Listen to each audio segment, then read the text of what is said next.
There is but one truly philosophical problem, and that is suicide.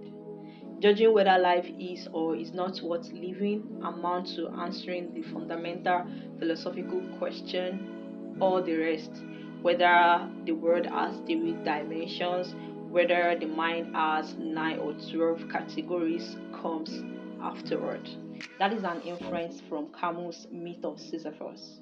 When taking on the question of how one should respond to the frustration that inherently arises from her, like humanity in general quest for the meaning of life and its inaccessibility, Camus proposed that the human race has got only, and I quote, two philosophical solutions, and that is saying yes or no to killing yourself. Now you've got to chill here.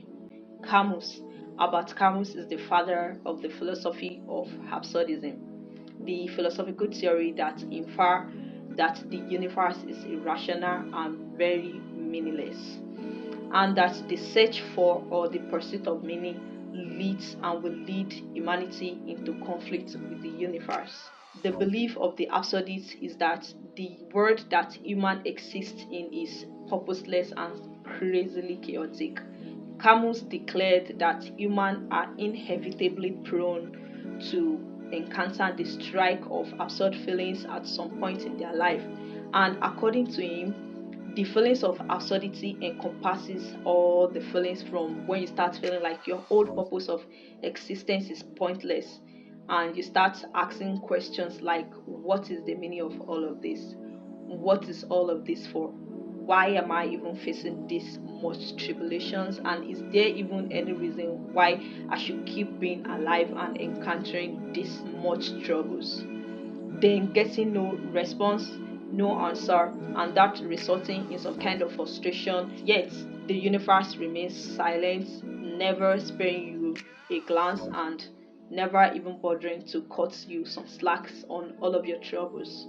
Camus then inferred that with this frustration, one is ultimately left with only two options, which the optimum is taking your own life, and the other is choosing to live regardless.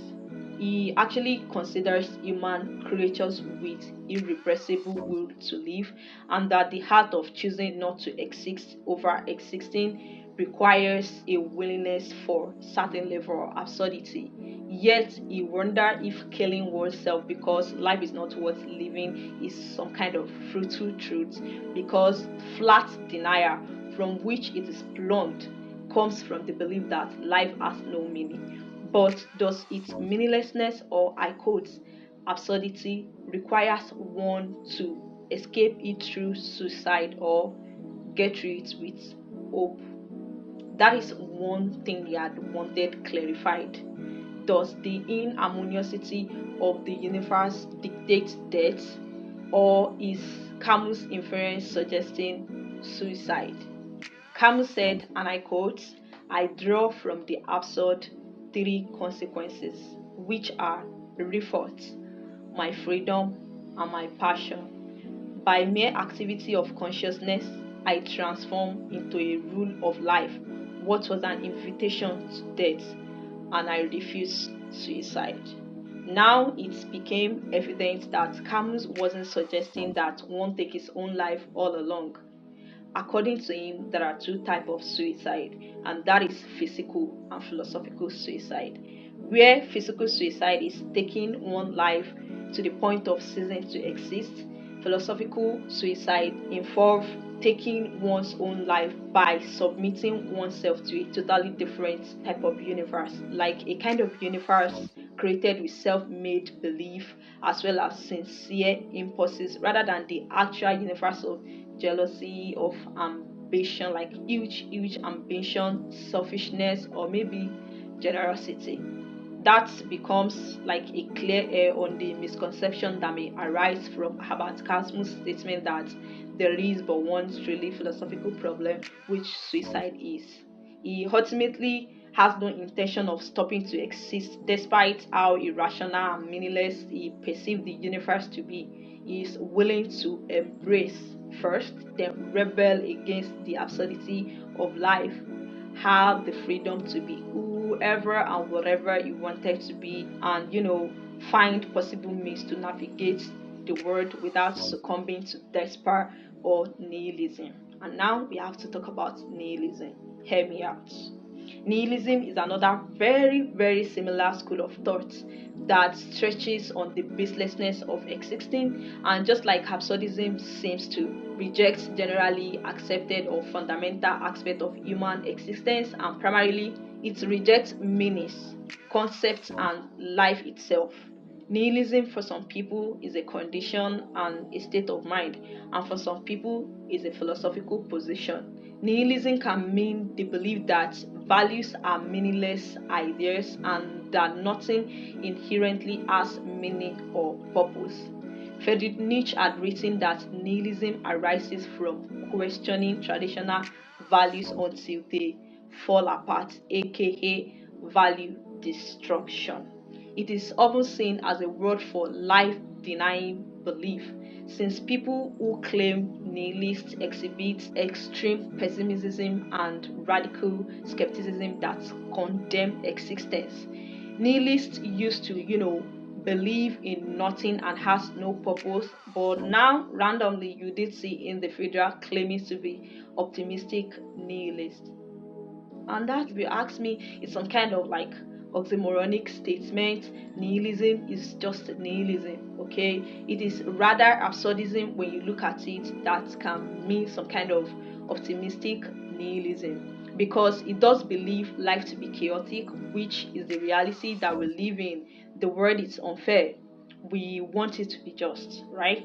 The universe sometimes doesn't give back, but we want to be rewarded for being hardworking and resilient, for being good people and living by good examples. Yet sometimes the world doesn't seem to care. Frustrations arise as a result sometimes, and that may incur the feeling of nothingness. But is succumbing to and never getting out of the feeling the way to go about it? Of course, no. Camus even believed that to be being defeated by life. Instead, embracing the challenges, the unfairness, and everything that sum up the absurdity of life and navigating through it is the way to go. And most of the time, we tend to get really caught up in the daily life challenges, to question things or look around us for anything besides what will be our next step. And all of this getting caught up and thinking about what to get done next inherently bring about the feeling of frustration when everything seems to still not be enough, or when it is enough. The realization that you want more and need more to get done for it, or the realization that there is no pause because you've got to maintain what you've got.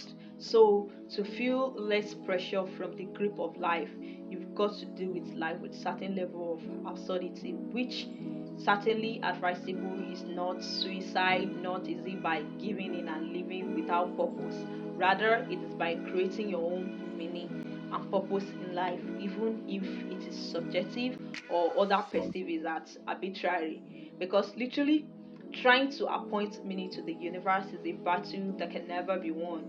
And since you're not doing it to accept defeat, but as a means of maintaining and living the life that has been granted to you without unconsciously vacating it by not actually living, it is better to retreat, create your own life, and live by it, even if such means perceived as meaningless.